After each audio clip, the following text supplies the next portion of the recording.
Kejutan warga desa Jatimulyo, Kecamatan Tambakrejo, Kabupaten Bojonegoro dapatkan Aladin dari program TMMD reguler ke-110.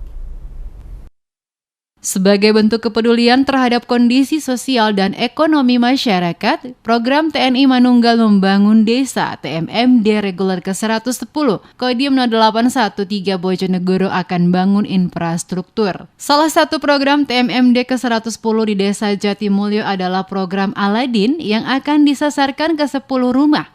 Dimah, salah seorang warga Desa Jatimulyo yang mendapat bantuan program Aladin. Tampak kondisi rumah Dimah cukup memprihatinkan. Dengan beratapkan genteng, berlantaikan tanah dan dinding yang terbuat dari kayu, membutuhkan rehabilitasi. Namun dengan keadaan ekonomi yang cukup rendah, Dimah tidak mampu untuk memperbaiki rumahnya.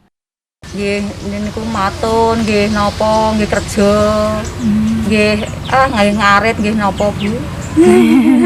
Nggih, matur suwun sangat kalih bapak-bapak, ibu-ibu nggih. Matur suwun. Puji syukur dan ungkapan terima kasih disampaikan Dimah dengan adanya bantuan program Aladin. Sudah lama keinginannya untuk memperbaiki rumah, akhirnya kesampaian juga.